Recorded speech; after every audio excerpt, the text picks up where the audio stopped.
Good afternoon, everybody, and welcome to Freedom on Deck on 94.9 News Now and Stimulating Talk. Redneck here, Brian Breault, joined by the mean one, Chet Martin. Good evening, comrades.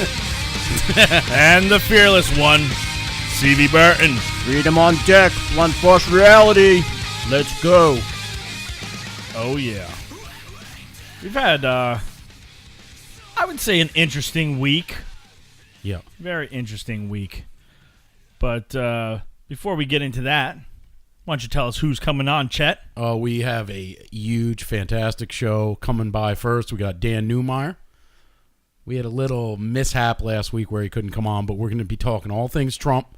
We're going to be talking Putin. We're going to be talking about him going across the pond. We're going to be talking about NATO, what Trump's up to. Then we're going to also have Gordon Videll from Justice for All hit show on 94.9. And we're going to be talking about the new things coming out with the Vegas shooting.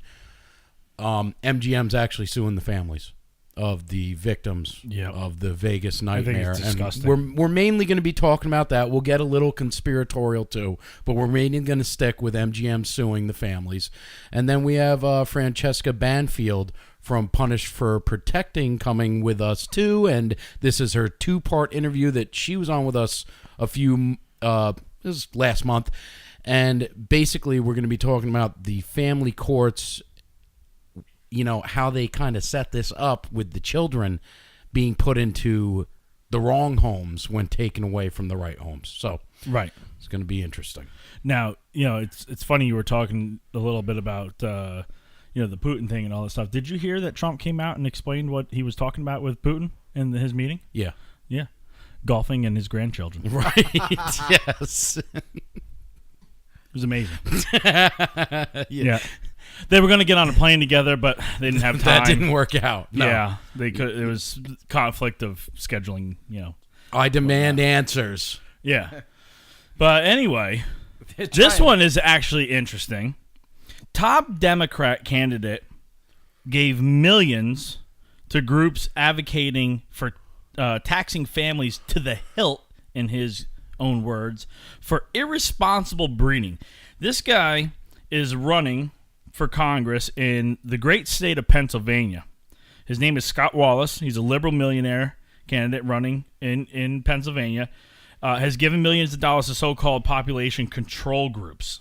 Such groups have advocated for taxing parents to the hilt for having more than 2 children, calling it irresponsible breeding, and said that abortion is a highly effective weapon to combat overpopulation. Wallace, grandson of a former vice president who's running as a Democrat in Pennsylvania's 1st congressional district against Republican incumbent Brian Fitzpatrick, has been in charge of the Wallace Global Fund. All these Dems have these global funds, and these it's just amazing. Like Clinton Foundation, the Wallace Global Fund, you know, it's just globalism. It's globalism. It's great. It was slush funds.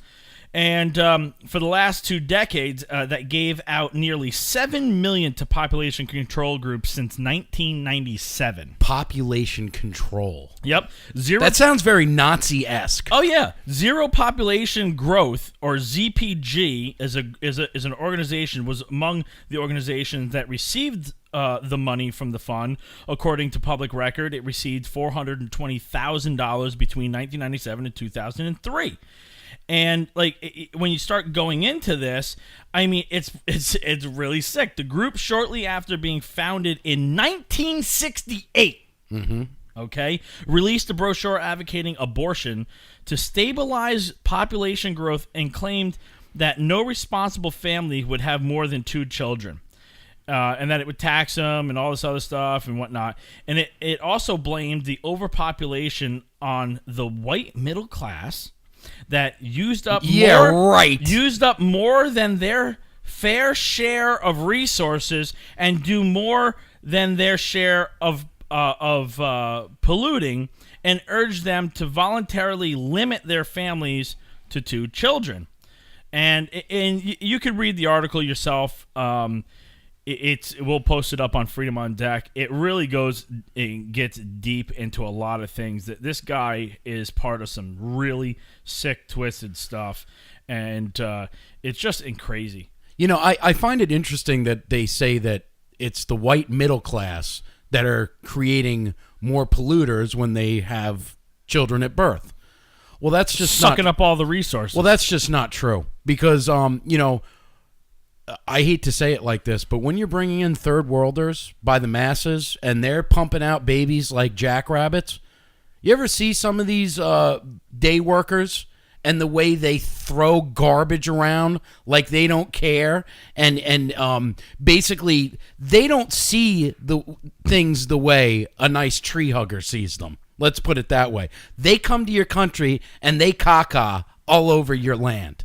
They do not care, and they produce more per household than you can ever imagine a nice white middle class American doing. Where the summer games were in Brazil, right? This last time around, yeah, right, Rio. That's right. And if I remember right, the swimmers were getting sick. Yes, from swimming in the bay because there was feces and sewage pumping into the bay, and they actually had to like clean up the garbage and raw sewage and things like that before the games, and they were getting sick. Right.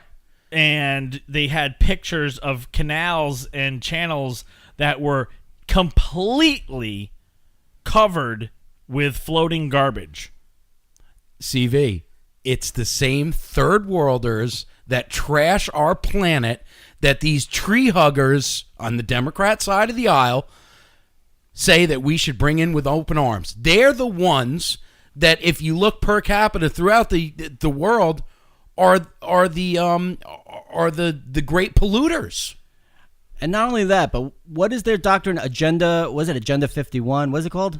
Agenda 21? Are you talking about? I can't remember what it's called, but they want to depopulate the planet. Sure. And what have I always said about that is they want to depopulate the planet, but who are they going to start with first?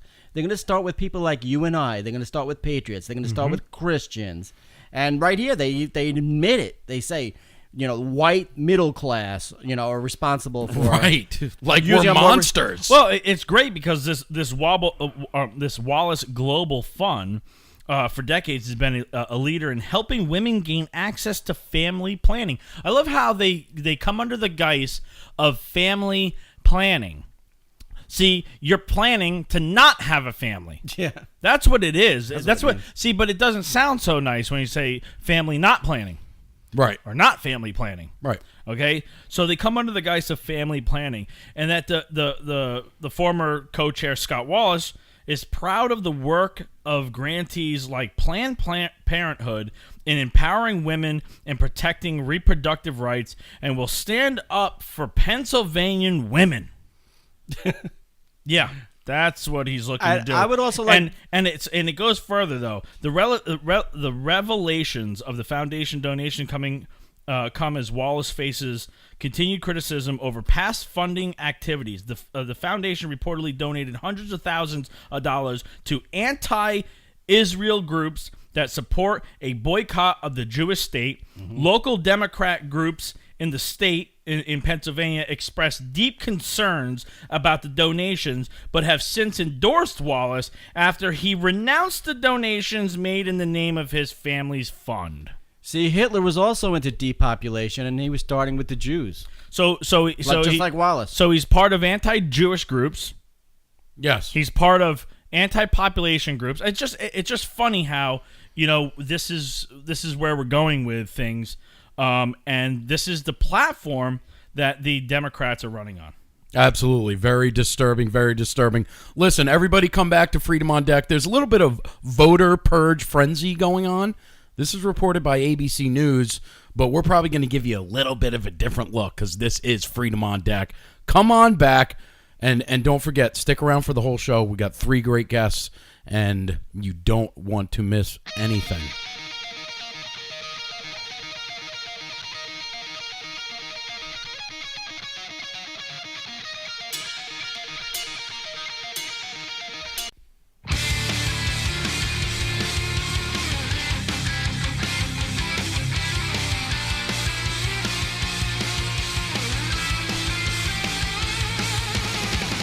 Welcome back to 94.9 News Now and Stimulating Talk. Brian Breaux, Chet Martin, CV Berton, bringing it to you. Oh, yeah. You got to talk about this. Now, this is actually, it's a little weird, this next topic that we're going to be talking about. Voter purge. Voter purge frenzy after federal protections lifted, new report says. 9 states with a history of racial discrimination are aggressively removing voters from the rolls, the Brennan Center for Justice says. In Georgia, 156 of the state's 159 counties reported an increase in registered voter removal rates, a new report found. 9 states with a history of racial discrimination are aggressively removing the registered voters. After reviewing voter purges nationally from 2012 to 2016, the nonpartisan Brennan Center for Justice found that the mostly southern jurisdictions that had once been required to get changes to voter policies pre-approved by the Justice Department had higher rates of purging than jurisdictions that were not previously subject to pre-clearance. Now, here's where I think there's a little hysteria in that, is because if other states didn't have to get pre-approval and they could just arbitrarily purge their voter registration rolls from people who have died and they have death certificates for and things like that are no longer here. Oh, the people that vote Democrat every year, the people that died? Yeah. Right. So no. Right. Well, hold on. No, I'm just saying. From those states that don't have to get pre-approval, they can keep up with doing this annually. The concern. These states, these states were not able to do that. So I'm sure because the process was probably a pain in the butt, they probably didn't keep up on it that much. Now that these restrictions have been lifted by the Supreme Court, they're now doing these massive purges. They're now able to. But the problem is this CEO from the NAACP, I was just watching it, thinks that they're going to make it more difficult for black Americans to vote in the South. And that's not the case. Well, that's what they're saying. Watch the videos right in the article that you shared with me. I understand it, but that's not the case. I understand it's not. I understand it's not. They're trying to get rid of people that are no longer with us. Right? Is it to be assumed that or that have moved to other states and are registered in other states and are still registered in their state? Hold on. Go ahead, CV. Is the Brennan Center of Justice a left-wing group or what? Well, supposedly, according to the article, they're a nonpartisan. Because they complain that voter ID laws are discriminatory. Right. And how ridiculous is that? Right. To show your ID, that's discriminatory. Go into DMV. What's the first thing they ask for? Your ID. Your ID. Go buy beer. Your ID. I mean, go buy anything for the most part. Your ID. Sure. You want to buy a firearm? You need ID. House. Need ID. Car. You want to open up a bank account? Need ID. Want to buy a car? Need ID. Need to take a loan?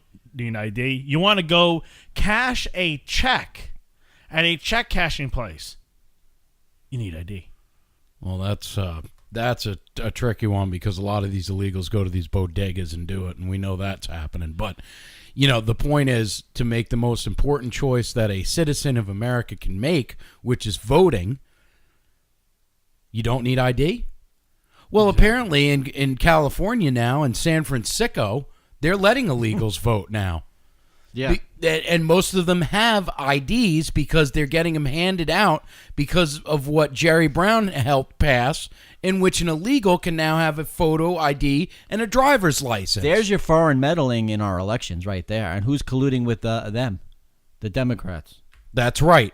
Mexico colludes with the Democrats and to meddle with our elections year after year after year.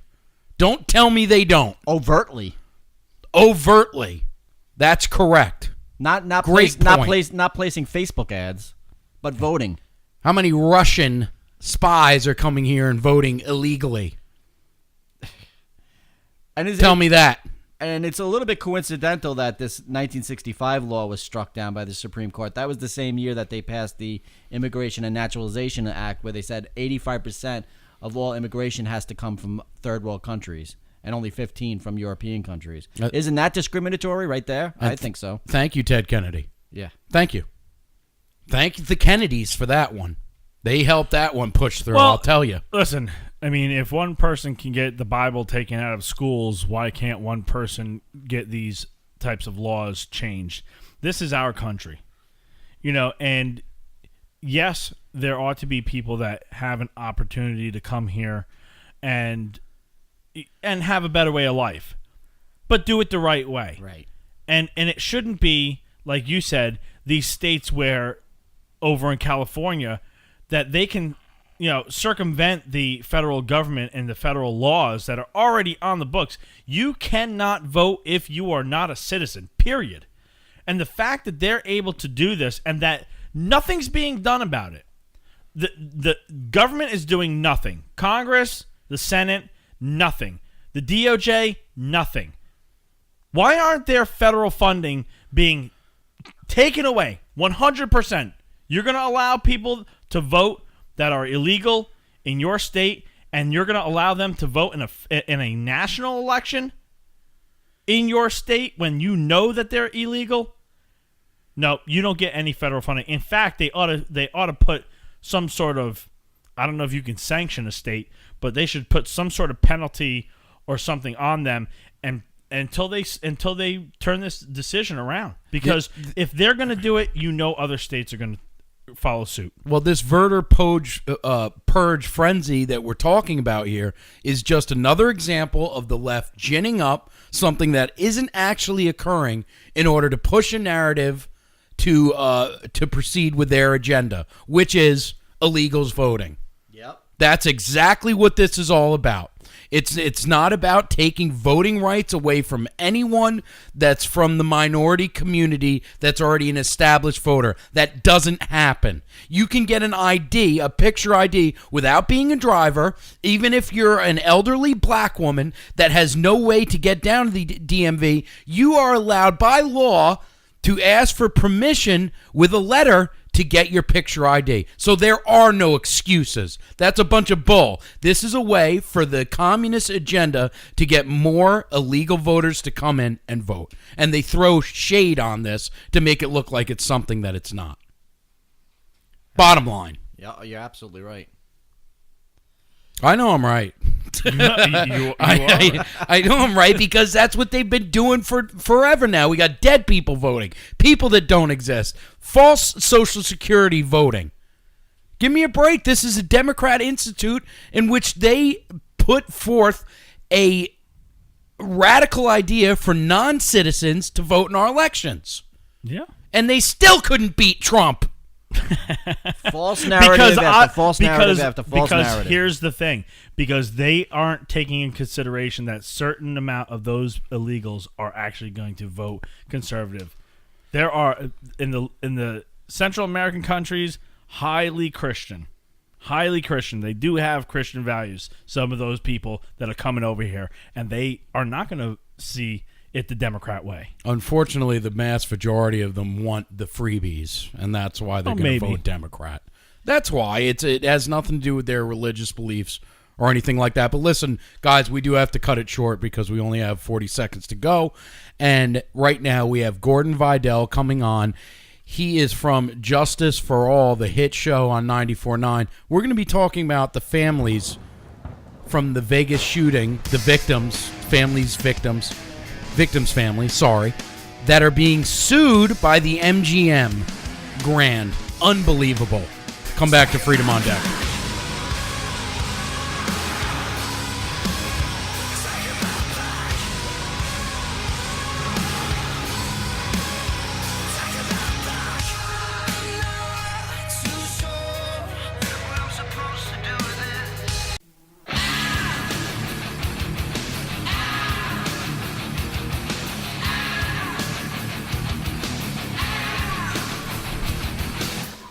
Welcome back to Freedom on Deck, 94.9 News Now and Stimulating Talk, WJJF. on your FM dial, Connecticut, Long Island, and Rhode Island. Well, folks, our first guest to the program is famed attorney and host of the hit program Justice for All, heard right here on WJJF Sundays from 8 to 10 a.m., Mr. Gordon Videll. Gordon, welcome back to Freedom on Deck, man. Oh, thanks so much for having me. This is awesome. Well, you know, I harass you every Sunday, so I have to bring you on once in a while. It's tit for tat. I appreciate the answer at you. Listen, your show deals with the conspiratorial side of everything, going down the rabbit hole, and out of the big news stories that you've inserted your own theories into is the Las Vegas shooting. Yeah. But things have gotten even more twisted with the MGM Grand Hotel suing the victims in order to avoid liability. What do you make out of all this action from MGM, Gordon? Well, MGM's a strange animal. They play the long game like no one I've ever seen, and they're involved in some stuff going down over here in Connecticut with trying to get the casino down in Bridgeport, and that's a whole nother ball of wax where they've hired every high-powered player from Senator Lieberman to Eric Holder to lobby to get that done, and it's crazy what they do as far as the long game, and they're playing a 10-year game there. So what they're doing here, it's first what they're claiming, and everybody needs to understand, it's not so much a lawsuit as an injunction preventing people from bringing action against them. And let me just first say off the bat, I think it's absolutely ludicrous, and it might be strategically interesting from a defense standpoint. The optics of this are so offensive that they're already protesting. There's calls to protest and to everybody just stop going to MGM. So I don't know if you guys knew that, but there's a movement already afoot to boycott. I did see that. Yeah. So, I mean, essentially what they're saying is in 2002, in an effort to encourage new technologies to try to prevent terrorist attacks, they wanted to put something in place to encourage people to try new techniques, new technologies, and essentially it's called the Safety Act. And just by way of background, that's short for Support Anti-Terrorism by Fostering Effective Technologies Act. Like everything, they come up with some nifty name and then try to get the words to make it fit. But what it really was is it's a system that allows you to qualify as a safety qualified company. And I think their original theory was, okay, we're going to use this type of body scan. We're going to use this type of scanner to test for whatever it is. Not as much as what they're trying to apply here, which is basically a crowd control process. And the only thing that I can see in their lawsuit or their injunction really that would come into play is emergency response for terrorist threats. Is the only thing that this particular company, which is CSC, which provides security and crowd control they've been in business since the 60s doing concerts and sporting events. The only thing I can see is that they had some process to deal with emergency response. Now, that was over on the fairgrounds where the concert was taking place. Right. My biggest problem with what they're doing here is, let's just pretend somebody came over with an airplane and dropped a bomb. Would any amount of security or process prevent that from happening? No. No. So the only thing that the hotel where the shooter was, the only thing they have in common with the fairgrounds is they're both owned by MGM. One really has nothing to do with the other. So what they're trying to do with Mandalay Bay is say, because we implemented this company that was certified, we're going to apply this really wacky Safety Act and say we're immune from prosecution because of it. It doesn't make any sense. One has little to do with the other. So they're trying to say that the fact that they had this guy in here for a long period of time, you had staff actually not only talking to him, helping him carrying guns, helping him to the freight elevator. Mm-hmm. And they're saying that they're not responsible for any negligence because of a certain security company working the fairground because it had this Safety Act certification. It makes no sense at all. Does that make sense to anybody? I mean, Gordon, is this security company, were they on the premises of the MGM, the casino? Were they on the premises of the casino when the shooting happened? No, that's my point. Okay. They were at the fairground. Were there metal detectors in the MGM? Is that being reported? Not that I know of. Absolutely not. Okay, so they had no measures in place to detect whether somebody was bringing in a dirty bomb, guns, ammunition, anything. I think not only is that true, I think it's fair to say that their CEO was so budget conscious that they cut many of their qualified security people and put in young part-timers who really had no idea what they were doing. And I think that's going to come out as well. So they were negligent to the fact that somebody could possibly bring in a smart bomb, weapons, ammunition. They really had nothing to prevent this from happening, Gordon.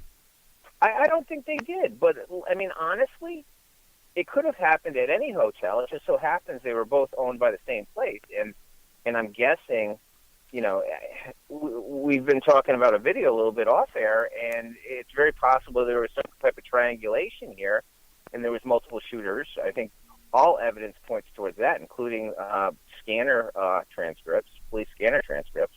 Right. So there was certainly nothing the MGM did to prevent this kind of thing, which is strange since there were warnings all over the place that this kind of attack was going to happen, just like Ariana Grande in England not long before. What I don't understand is, and I don't know if they have any culpability in this either, but the security guard that got shot in the leg, and I don't mean to go down the rabbit hole with you. That's okay. I like the rabbit hole. Yes, you do. That. But Jesus Campos. But yeah, Campos there.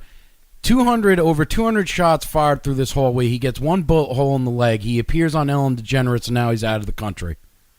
I mean, he's never going to speak again. I mean, it's absurd. How blind can we be to see that there isn't another devil in the details with this shooting, Gordon? Well, and that's my problem with all of these conspiracies. But this one happened right before our eyes, and your show and my show, for whatever reason, we gravitated towards it, and it just instantly, you could tell it was. And I'm not saying it's a false flag. I'm not saying it's a cover-up. The point is, I don't know what it is, but what I do know is what they're telling us isn't the story. And this Campos thing is really, the more you dig into that, I mean, apparently he's been wiped clean. There's no record of him as being a registered security officer in Vegas. And he, 3 days later, he heads to Mexico after being shot so bad that he appears on Ellen's later, a month later, and he had to use a cane. It doesn't make any sense whatsoever. What's the payoff there? Gordon, and I agree that MGM is negligent in their security procedures. But if the FBI weren't hiding the motive, wouldn't the victims have additional targets for lawsuits, i.e. the mainstream media inciting these kind of attacks? Well, I mean, I don't mean to go back, but my original interest in this was that I actually knew a gun dealer who reported to the FBI that Paddock was buying more weapons than he was allowed to, and the FBI told him to keep selling. So that's when I knew it smelled to begin with. But I've been involved in some other things and I can't tell you how often the FBI doesn't know what the State Department or other operations are up to. So, but we do know that. Well, I believe strongly, based on my personal knowledge and what I've read and what you guys talked about, that the FBI was aware of this. So it wouldn't shock me, and I still believe this was a buy that went bad on some level. And the FBI clearly has been burying the facts. I mean, from the autopsy report to I mean, let's face it, the story changed 3 times, and what do we know? Going back to, not to call us a false flag, but what do we know? We know that the information that you get immediately before the narrative starts changing is usually the closest and best to the truth. And if we use that, we know this thing has been whitewashed so greatly to basically, I think, clean FBI their hands from this whole thing. Gordon, you know what frightens me about this is if it's a gun deal gone bad, why shoot everybody at this country music festival?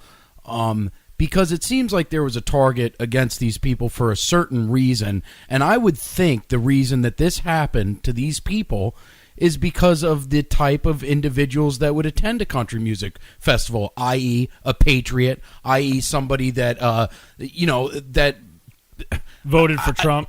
Okay, I'll say it. Yes, Trump supporters, Republicans. Do you think there's something there? I mean, why take shots at all these people? And I do agree with you that there were multiple shooters, but do you think that there's any angle in that direction? I agree.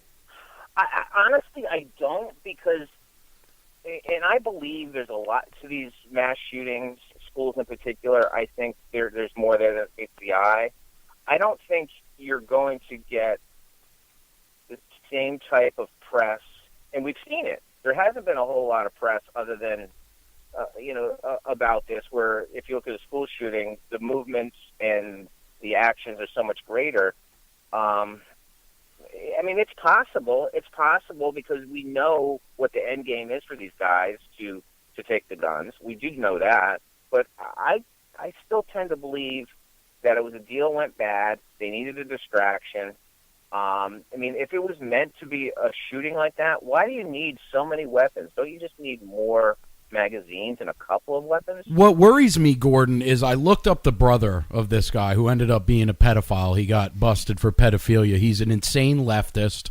The wife that he sent out of the country and went back into the Philippines actually had a husband prior to Paddock, and her husband was a crazy. He was actually a communist. Looking through his social media, so I have to wonder if Paddock had some kind of political leanings. It's possible. I just knowing what I know regarding the FBI and not just this particular deal. If this was a deal that went bad and they needed a distraction, because I don't think in a million years. First of all, I mean, everything is so up in the air, and I was kind of joking with you about it yesterday, but even if you read that autopsy report, it doesn't even describe the guy we know Paddock to be. I mean, how do you lose 3 inches between the time you die and the time they do the examination? That's true. That's definitely and true. Your eye colors change? Come on. Yeah, the eye colors change, and then there's only 3 pictures of the guy. They only put out 3 pictures of the guy, and the pictures. One of the pictures they put out was a picture at the crime scene. And you can see that it doesn't match the shooting that supposedly occurred. Right. If he shot himself with a revolver, standing up, he would not fall perfectly splayed out with his feet and his hands by his side and the gun above his head. If he was sitting down, he would not fall backwards with his arms by his side and the gun above his head perfectly. Like you're putting him in a coffin. There's no way. There's no way. If somebody committed suicide, that would not be the place. And everybody reported that there were 2 individual shots from a handgun. And, I mean, not a whole lot of suicides need 2 shots, but if you do look at some of those photos, it looks as though he certainly had a head wound, but it also looks as though he had a chest wound. Yes. Correct. Yes. Thank you. And it just doesn't make a whole lot. So when I look at the totality of it, it smells as though it's much bigger than a loon who just decided to shoot everybody. Right. And the level of misinformation and changed timelines. I mean, you can just look when the sheriff is talking. You can see he's just sick to his stomach, and it's all he can do not to just say this is all BS. And throw up. Yeah, he looks like he's about to throw up during the whole thing. It really does. I know. It really. But it's I got a call on Friday from a retired DEA agent, and he was telling me, he can never come on the show, but he he's somebody I've known for a long time. And the reason is these guys they're at risk of losing their pensions. They're at risk of all types of charges. We've seen what was done to people in the past. And that's kind of the standard that they have to keep everybody under their thumb. But he was just telling me about some operations that they've covered up in certain areas, including drug smuggling in different places. And that I know to be true. For me to believe this doesn't have something to do with the FBI covering something up, that makes no sense whatsoever. You want to believe these guys are there to help us, and you want to believe the end game is to help us as Americans, but it seems as though it's self-preservation and everybody's picking pockets, whether it's an insurance company or it's drug money or whatever, guns. It seems as though we're always the losers in these things, and it's really frustrating. Hey, Gordon, it was a great discussion. Next time we have you back, we won't do Vegas, I promise. I love doing it with you, but tell everybody where they can listen to you, man. Yeah, we'll be on 94.9 FM, 8 to 10, and we've got some good stuff coming up. And you know what? Every week it happens so fast, they just don't have enough time to talk about it all. Everybody, that was Gordon Videll from Justice for All, right here on 94.9 News Now and Stimulating Talk. We're going to have just a few minutes in the next segment. 14-year-old vandalized Michael P. Murphy's memorial right here on Long Island. Disgusting act by a disgusting individual. Come on back.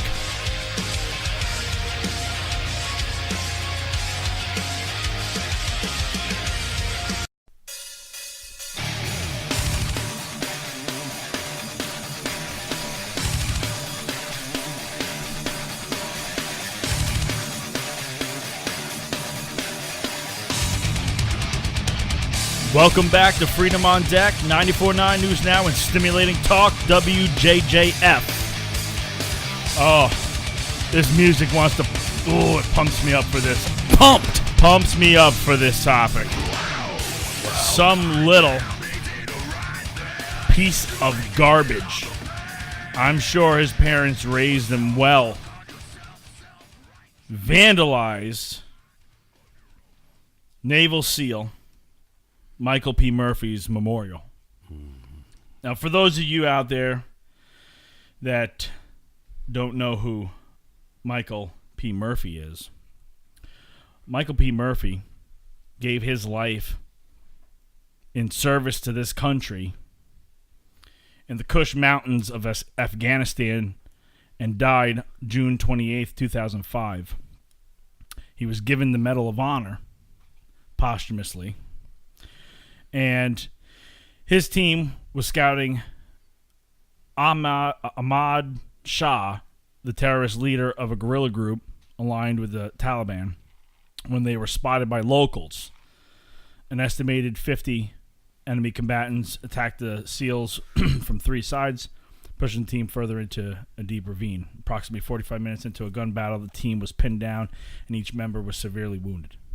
Despite the intensity of the firefight, and suffering grave gunshot wounds himself, Murphy is credited with risking his own life to save the lives of his teammates, the Medal of Honor site read. Murphy intent on making contact with headquarters, but realizing this would be impossible in the extreme terrain where they were fighting, unhesitedly and complete disregard for his own life, moved into the open where he could gain a better position to transmit a call to help his entire team. Absolutely. The enemy continued to fire at him. 29-year-old Murphy calmly provided his unit's location and the size of the enemy force while requesting immediate support for his team, the military page recounted. He momentarily dropped the transmitter when a bullet struck him in the back, but Lieutenant Murphy picked it up, completed his transmission, and returned to cover to continue to fight alongside his men until his death. You had a 14-year-old. Now, Murphy is a local to Patchogue, New York, Long Island. And you had some little punk, 14-year-old kid, smash his memorial. Yeah. And it ticks me off because somebody should... teach this kid what it means to have honor and what respect is for those that give their lives to protect your scrawny little rear end.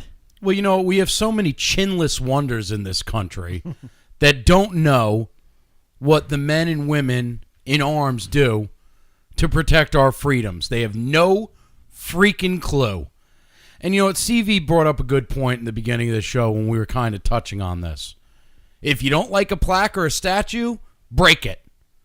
And who promotes that, by the way? The left. Mm-hmm.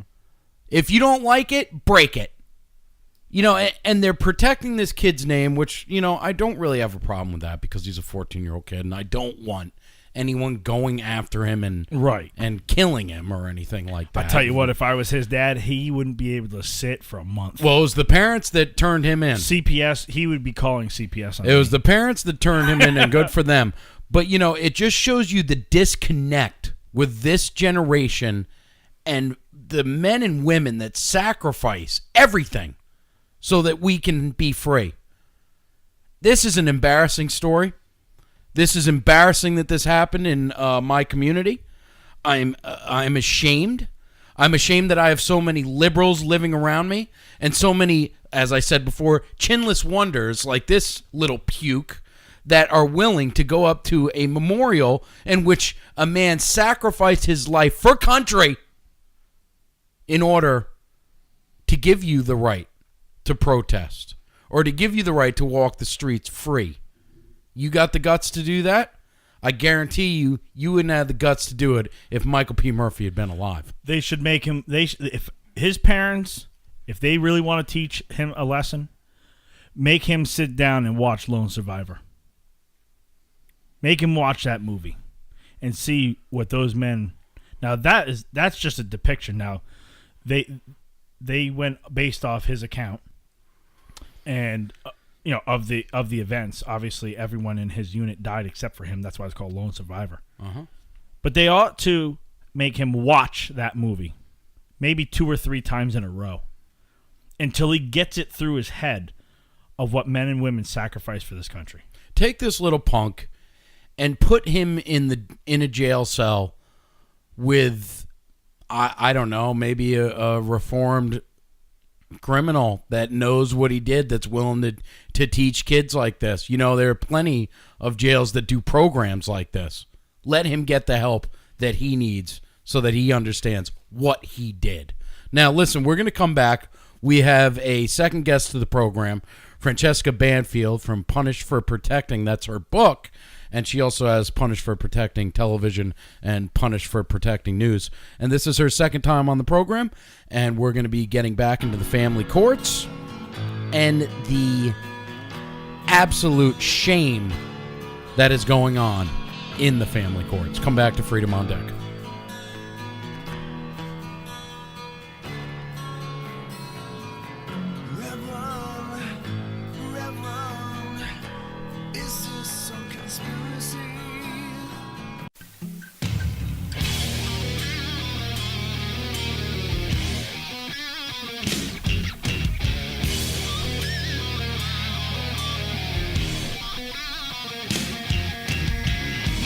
This is Freedom on Deck, 94.9 News Now, and stimulating talk, WJJF on your FM dial. Don't forget to go to Facebook, like us there, follow us on Twitter,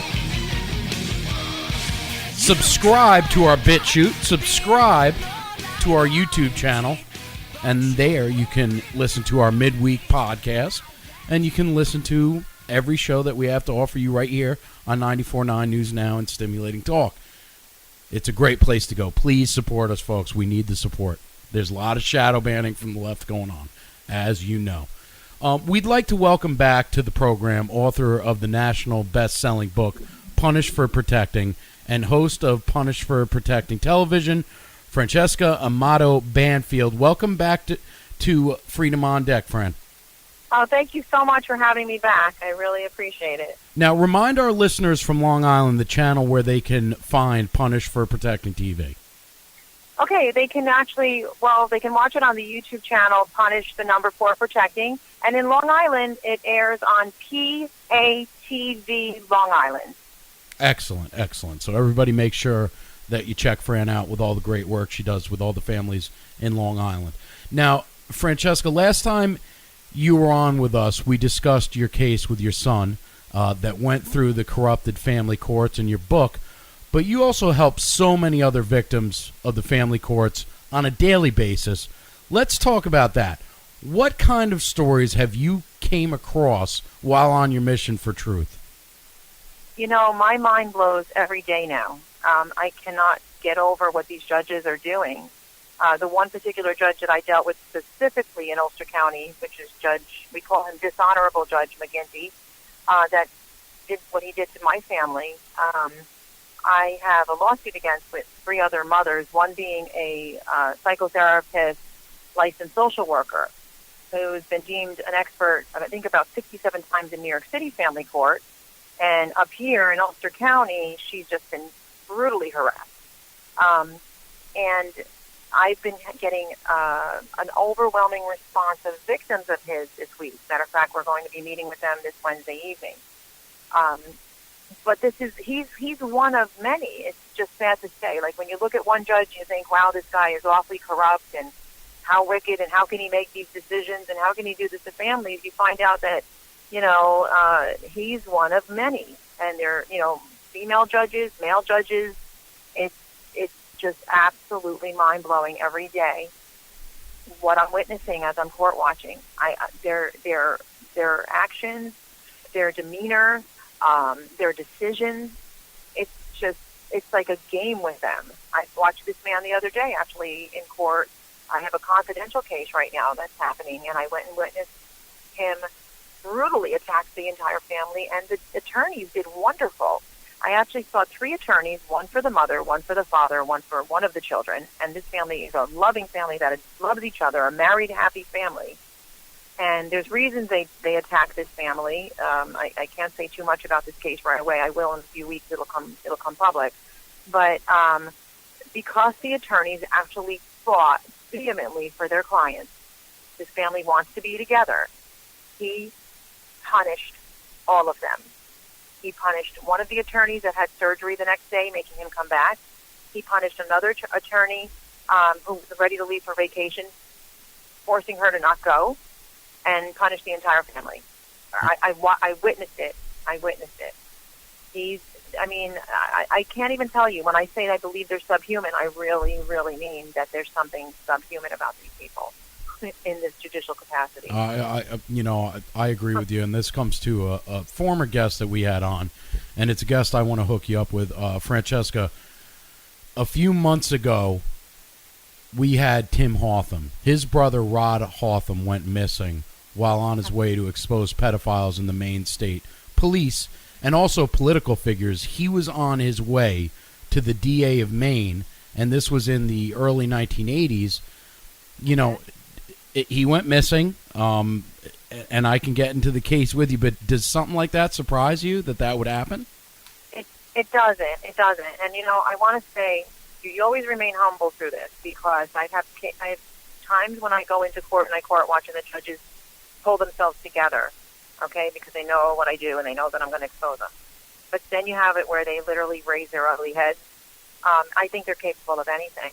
And we see it in the nutrition business. You see where all of a sudden so-and-so just suddenly killed themselves, and you know better. You know that they didn't do that, or they go missing or whatever. So, no, it doesn't surprise me. It's definitely, nobody will ever tell me differently. We are fighting the devil. There's no question about it, So, we're exposing this. It's evil. Normal people don't harm children like this, No. So not at all. This is just, it is what it is. It's definitely a fight of good and evil. Fran, going back to this case, and I am going to hook you up with Tim, because I think it's important that you guys talk. But one of the individuals that Rod was going to expose was ex-Maine State Chief of Police Andrew Demers Jr., whom was later sentenced 4 years for sexually assaulting a 4-year-old child. Oh, God. Now, Fran, is there a real problem with people in positions of power that are pedophiles and are being protected by judges in the criminal justice system? Boy, is that a question of the year. Okay. I am in the pre-running for governor for all of these very reasons, all of them, not just the pedophilia aspect. I mean, child trafficking is what's running rampant in our judicial system through family court, CBS, foster care, and forced adoption. It falls right into child pedophilia. Some people have a very hard time understanding that is extremely true and why this is happening. Now, I'm not saying that every child is being pretty much sold out into child pedophilia, pornography, and all that. There's all different kinds of aspects relative to child trafficking. It doesn't simply mean that they're being, sold or being sexually abused. There's all different kinds of trafficking of children when they're selling your children through the family court. That's a form of selling, so it's a form of trafficking. But it is all very, very much related. Now, I've been seeing for the past 9 months or so, something that surprised me, because I've been doing this for now almost 11 years. But in the past 9 months, I've been getting assaulted by different people that claim to be advocates, and they claim to be against pedophilia. And I was wondering, why are they attacking me if we're on the quote-unquote same page? And I've come to learn that these people are highly involved in the pedophilia industry. And we're cracking it. We actually had one fellow arrested the other day. He's free right now, but it looks like he's getting arrested again tonight. And they try to demean your character, your work, try to discredit you. And like I said, I couldn't figure it out. Why would we be on the same page and you be attacking me? Well, there's a huge... I'm learning some of it as I go, but there's a huge... I don't know what I want to say, maybe like a networking, and they're coming in and they're infiltrating so much. And today, because I was actually with Tony Blass today, I went down to Brooklyn, pushing to get the petition signed to get me on the ballot, and Tony actually sets up the pedophiles, and they put in a decoy, which would be like a 13 or 14-year-old quote-unquote child, and I couldn't believe what he was telling me. We spoke for hours. If 400 people are given the opportunity with a decoy, close to that number show up. That's serious. I was like, are you serious? It's thing in most rate numbers right now. He said you'd be shocked if you saw these different types of people you'd never expected. Francesca, you just had a professor at a university, at a college, that was caught thinking that he was talking to an 11-year-old little girl. It happens all over the place. Right on Long Island. Right on Long Island. But I want to ask you. Wow. I want to ask you a question. Mm-hmm. Foster care. To be a foster parent, you make a pretty good amount of money monthly for having a child in your care, and some of these foster parents have multiple. Sometimes they have 6-8 kids in their house. Right, are these judges, knowing that these foster families are getting money from the state, are these judges getting kickbacks from these foster families, do you think? I have to say yes. Like I said, when I witnessed what I witnessed, I've traveled and I court watched, and I watched them make decisions, and I know what my family went through too. But when I see them make these decisions, it's only if you witnessed it with your own eyes and you watched it like a movie, your mouth would drop. What I witnessed in court just the other day, like I said, when you had 3 actual attorneys doing the right thing for one, and you had 3 of them, like a symphony. It was amazing.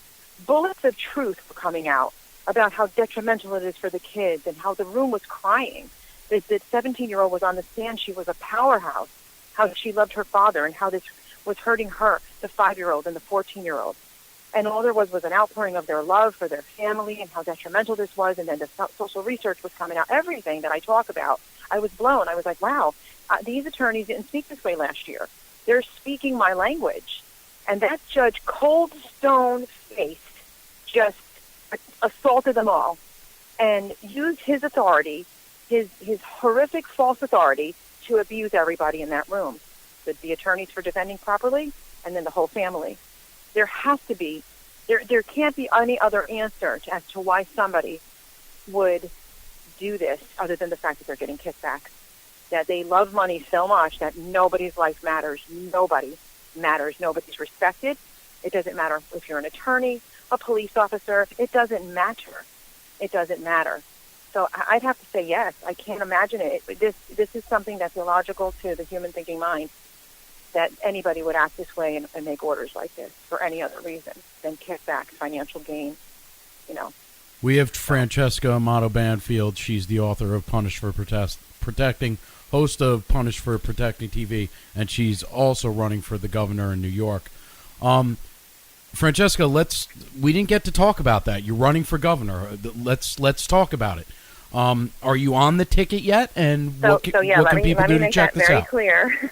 As of August 21st, I can pretty much say I will be on that because we need 15,000 signatures. Independent party, any party, New York registered voter can sign it. Our numbers are increasing daily.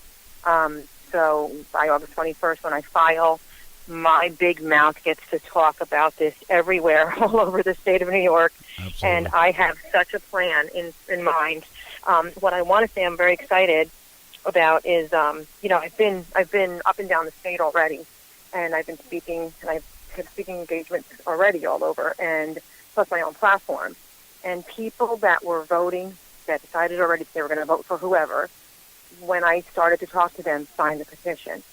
I talked to so many different people. I don't meet anyone that hasn't been victimized by the family court or one of those four: foster care, forced adoption, child predator services.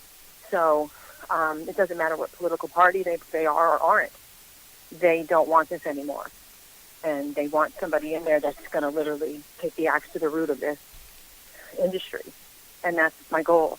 And because I've been doing this for so long, and when I was in the family court and I got to experience that horror, and I've seen it, for what it is, I was able to collect an extensive database of evidence of public officials and just a lot of different things that when I'm on that ballot, I can share with our public in the state of New York. And they're not going to like it very much because nobody has more information than I do. And, that's really the only thing I can think of at this point in time that's going to help end this nightmare for families, is to literally take that axe to the root of this issue, which is the judges and all the players and the public servants that are playing this game with families.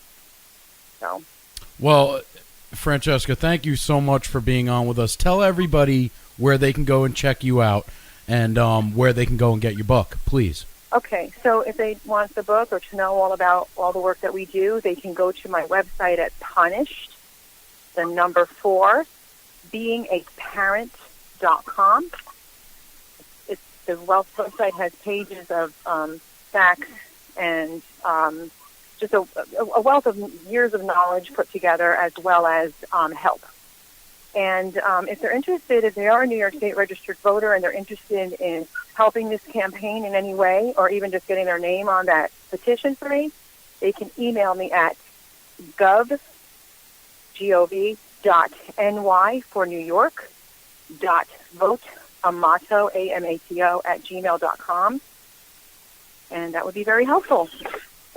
Excellent, excellent. Everybody, that was Francesca Amato-Banfield, author of Punished for Protecting, and she's also running for the governorship of New York. And we urge you to go check out that site that she just handed out. Now, listen, we're going to come back, and we're going to be talking about tech giants uniting. This is a concern for all conservatives. Facebook, Google, Twitter, you name it, they're getting together, and they're going to try to smash us. Come on back to Freedom on Deck.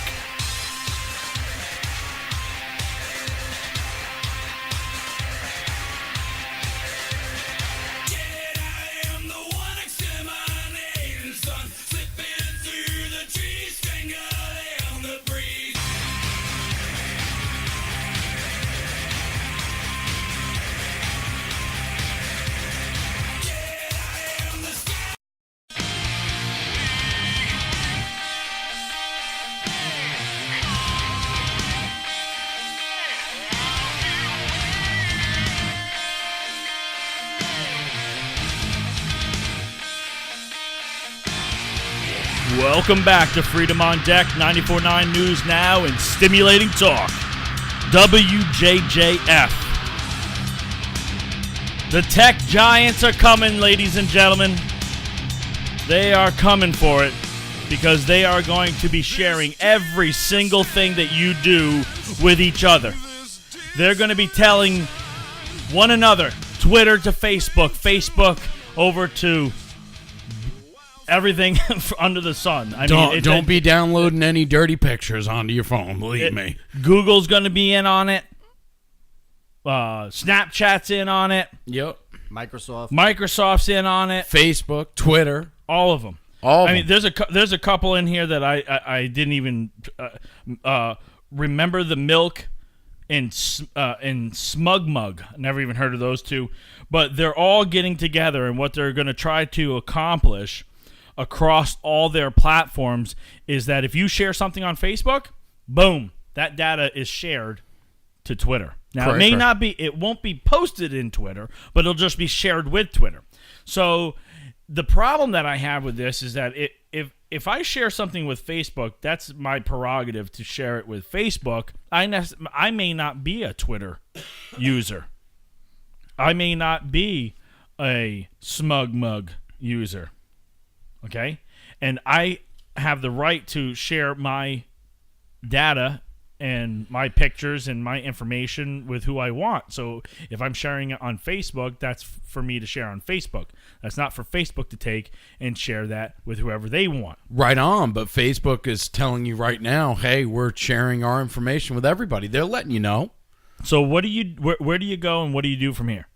You either decide that you're going to stay on Facebook, on Twitter, and on these other, sites and share your information, or you decide it's not a good idea.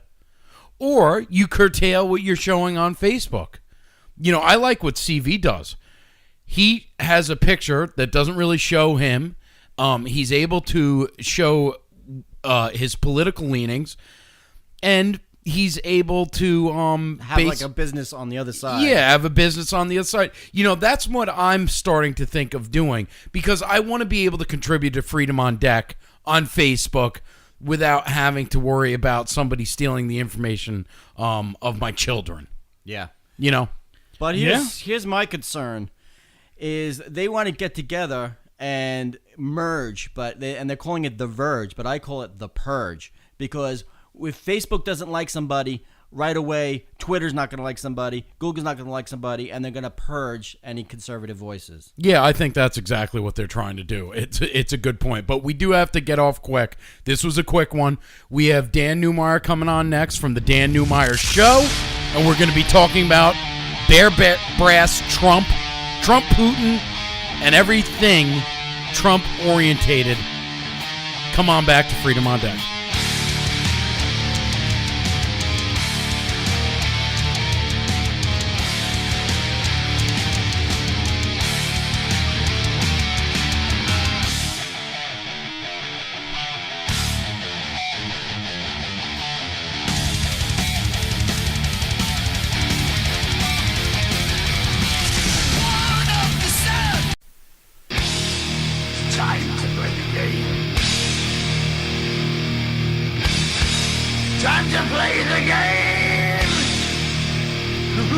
No games played here.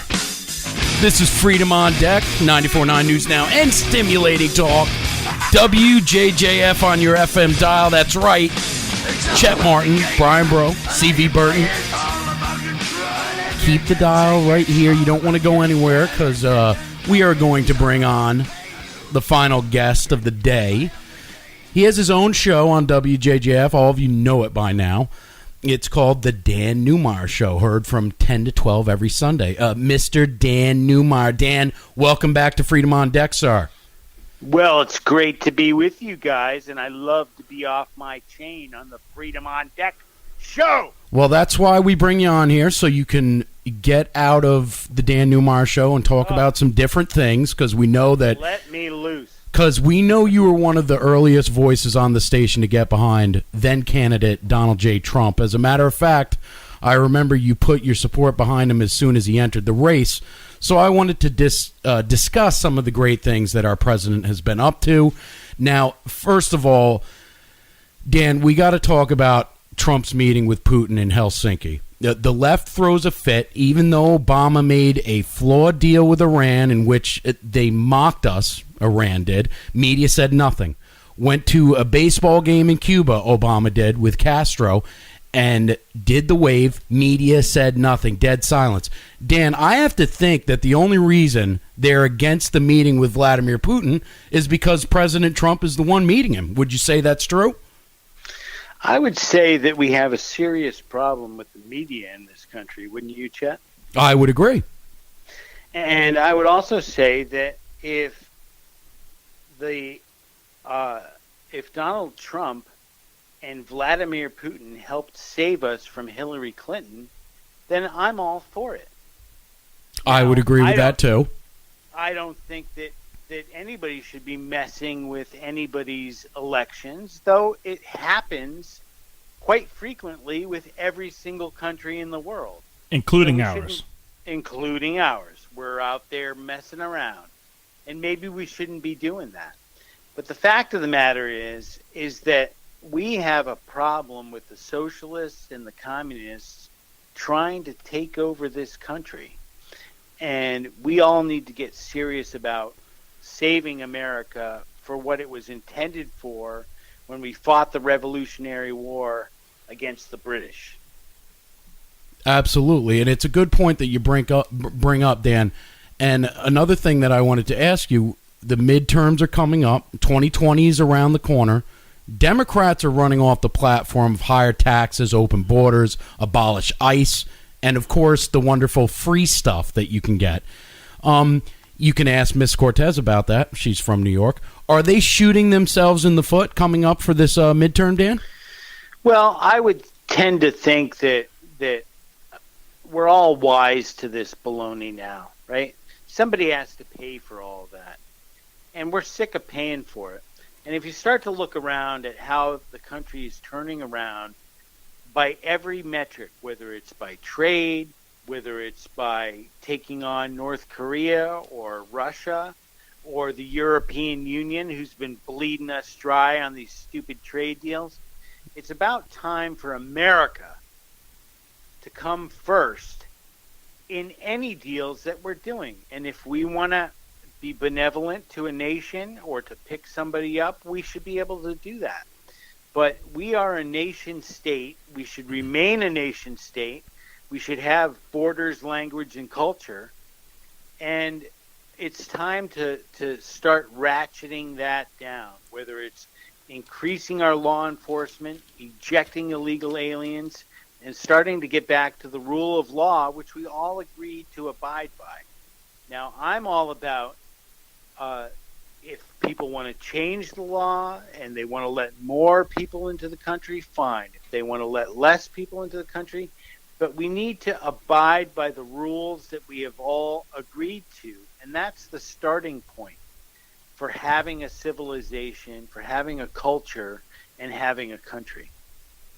Dan, the MSM fake news reporters, their hair's on fire over President Trump giving some of our allies harsh treatment with brash language, which he's known to do. Meanwhile, our economy's booming, jobs are growing, wages are through the roof. Why don't more people ask why the media throws shade on all the great things that President Trump has accomplished? Well, that's a really good question, Chet, and it really speaks to the fact of are these people in the media who are trying to reinforce socialism and communist beliefs, are they really enemies of the people, or are they really on the side of the people? And with all the metrics of Donald Trump's presidency showing that we're coming out better on trade, we're coming out better on immigration, we're coming out better on jobs, we're coming out better on the economy, we're coming out better on GDP growth, it's hard to argue in the contrary to that. And so I think that as we move forward, we're going to have to tighten and constrict and start to rein in the craziness that we're seeing out there. Cortez was actually reported as saying she's on the campaign trail with Bernie out in, I believe it was Kansas, and she's actually reported as saying that the reason that unemployment is so low right now is because everyone has 2 jobs. Right. Well, yeah, and then I think that Pocahontas was saying that everybody has 4 jobs, right? Right. Well, that's what they're trying to do. They're trying to undermine the fact that we have the lowest unemployment rate in 30 or 40 years, and the way that they're trying to undermine that is saying, well, everybody has 2 jobs. Well, Brian, they'd sell you the Brooklyn Bridge if you were dumb enough to buy it. All right. And there's a portion of the population that's listening and devouring this baloney because they feel that they're disenfranchised. And this group of people may, in fact, be in this country illegally. You might have up to 40 million people in this country here illegally, right, who don't deserve to take the benefits, to go to our schools, to get the health care, which is, should be distributed to our citizens first. And the problem is that we need to get on top of this, and we need to get after this, and we need to get these folks headed back to their home countries and start to get our immigration control under control moving forward. Dan, it's interesting. They did a poll, and I think it was through Reuters, and they asked the American voter what was most important to them, and only 1% of the American voter said Russia. The highest percentage was immigration. It just goes to show you how unequally biased the media is, because all you see all over TV is Russia, Russia, Russia, when to the real backbone of America, the issue is immigration, safety, and lower taxes. And I have to think that we're in pretty good shape for the midterms. What do you think? Well, I think everybody should listen to Chet Martin because he's got his head screwed on right. That's right. The problem here is, why do we want to create a beef with Russia, right? What we want to do is we want to have a good relationship with Russia. We don't want to have a country that's got a lot of nuclear weapons angry with us, right? We can come to terms on Europe and where Russia is and what they want to control, but we don't have to have an adversarial relationship with this country. And I think that there is a sewn-in deep state which is controlling a lot of the narrative here, and it comes down to globalist politicians, corporations that want to morph America into something other than it is. They want to subvert our Constitution. They want control over the population and the money that we earn.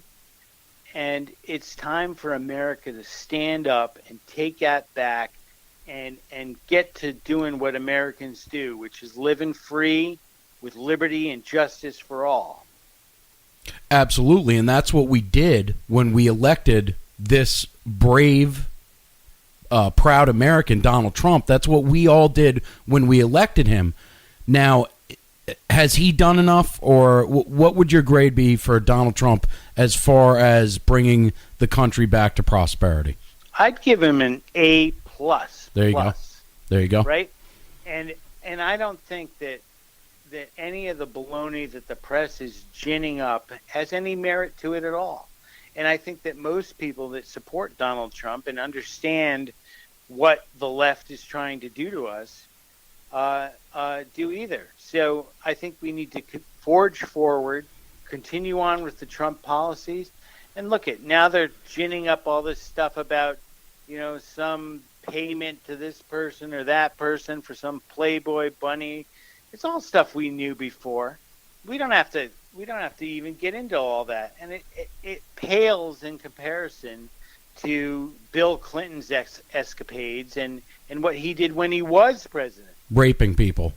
Raping people, exactly. Yeah. Yeah, no, I agree with you. It's funny, the double standard. You know, it never ends. It's like Donald Trump could cure cancer, and they'd say, well, you didn't cure it fast enough. You know, that's just the way the media treats him. Well, you're right. And it's coming down to people kind of breaking off into their different tribes. And we need to have serious discussions about what is good and what is right and what is fair for all Americans, right? American citizens need to come before people who are non-citizens. And our government should be supporting us to that end. Yeah. It doesn't mean that we're going to stop immigration. It doesn't mean that we're going to stop being a country of immigrants. But it does mean that we're going to focus on taking care of our veterans, our homeless, our elderly, our children who are in peril first. That's all. And then we can set normal levels which allow people to send their kids to college, to have a job, to have a retirement, and have a life, right? The American dream. Absolutely. Exactly. So, yeah. And that's what we need to stand behind. It doesn't mean we're going to disenfranchise people, but it does mean that we're going to take control. We're going to know who's coming over the border, right? We're going to know how many people are coming in, how many people we need. If we need migrant workers to work in the fields, then we're going to give them visas to do so. And then they're going to leave afterwards, right? Right. But we need to get control of the situation if we're going to remain a nation state. This is largely a problem of people who believe that we should be some world community with no borders where people just flow around wherever they want and ruin everybody's lives. Well, nobody wants that. America's been a melting pot of people who come here. We love to go to Chinatown. We love to go to the Polish community to have dinner and enjoy their special brand of American Taco Bell. I love Taco Bell. I had to do Taco Bell and others. Yes. But the point is that, look, you can come here and you can bring your flavor of where you're from and your culture and assimilate into being all Americans. And we appreciate that. We love that. And that's what makes us great. But to come here and try and change us into something else, or to be part of this subversive movement of the Democrats and the communists, is really not the American way. And it's time for us to fight back and time for us to take this country back, because the people who left it to us, the American vets who fought in World War I, World War II, left us a country that was full of opportunity and guaranteed rights for people, even out of high school, to have a good job and support a family and have send their kids to school and have a retirement. And we need to pass that on to our kids. Absolutely. Beautiful stuff. Dan, tell everybody where they can go hear you.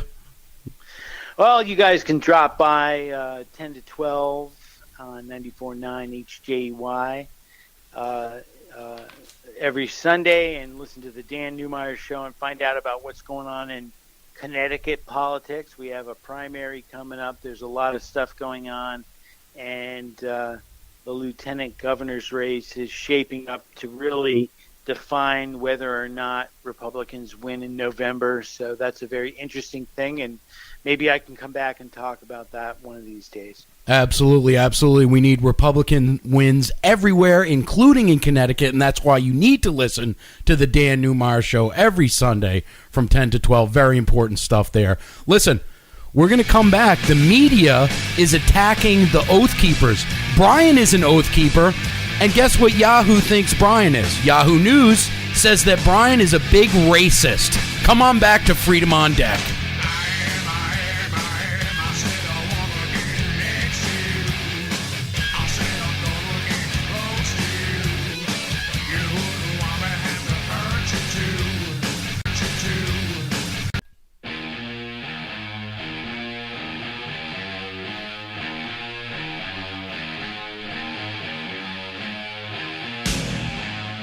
Welcome back, ladies and gentlemen, to Freedom on Deck, 94.9 News Now and Stimulating Talk. Don't worry, it's still final thoughts, but we're gonna switch it up. Final thoughts. You gotta love good old Maxine Waters. You know, all she is a racist herself. She's a racist. She's a rabble-rouser. She incites violence. And she holds political office. That's the sickening part. Now, armed protesters, supposedly, were slated to go down to demonstrate in front of the Congresswoman's office. But they never went. The Oath Keepers, that is, never went down to her office. They and the Proud Boys and the Oath Keepers. Correct. The Oath Keepers, they were not armed. They never went down there. So they weren't armed. The Proud Boys, they're a little more on the fringe. They were started by Gavin McInnes. Correct. And, the difference is that the Proud Boys, are racist street fighters and that the Oath Keepers are an anti-government militia, said Heidi Barrich, the director of the Intelligence Project at the Southern Poverty Law Center. Both untrue. Yep. Which tracks hate groups through the head of the Proud Boys disputes, that definition, right? So they track hate groups. Are they tracking Black Lives Matter? No. Are they tracking Antifa? No. Care? No. La Raza? No? No, they're not doing that. That's weird. That is weird. Very weird. Strange. Huh. Not racist groups at all. The Oath Keepers, I think there's an Oath Keeper here in the studio with us right now. That's right. I think it's you. That is. It's you. Are you a big racist, Ryan? Nope. Do you just hate people because of the color of their skin? No.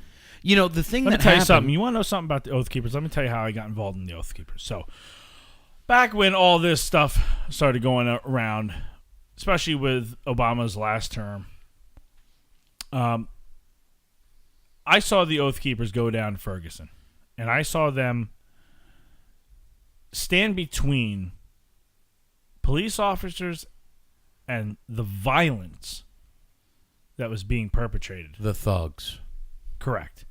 And they went down there really to protect the community and the businesses, because they stood in front of those businesses, because those businesses at that time were getting burned, vandalized, looted, everything else. I remember. And they very went down well. there, and I'll tell you right now, the police that were down there were very thankful that the Oath Keepers were there. Okay? The Oath Keepers did not go down there to start trouble.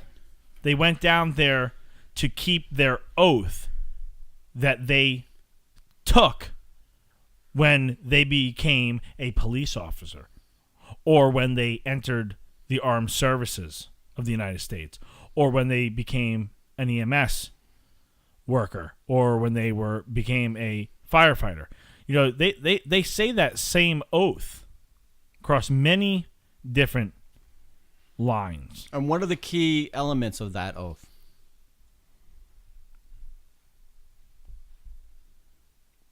I'm asking you. Oh, you're asking a question. I didn't realize you were asking a question. Well, it's the oath to uphold the Constitution. It is the oath that they will defend this country from enemies, both foreign and domestic.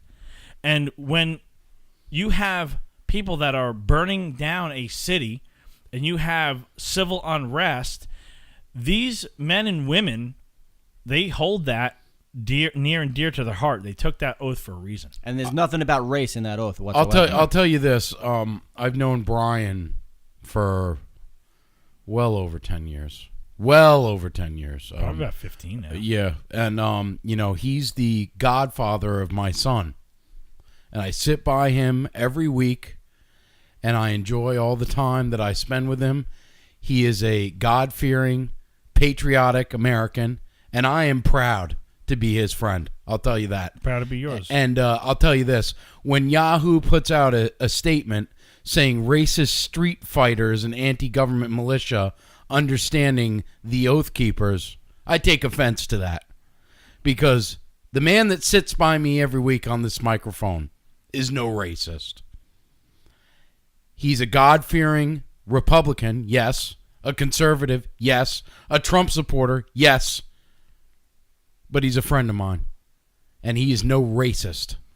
And for these MSM thugs to put a misleading headline like that out just shows you what they're all about. Well, you know, you kind of lay a point, because when I got involved, and anybody that's listening can be involved with the Oath Keepers, but they were down at Calverton National Cemetery, and they were laying wreaths. Yeah. Around Christmas time. I remember.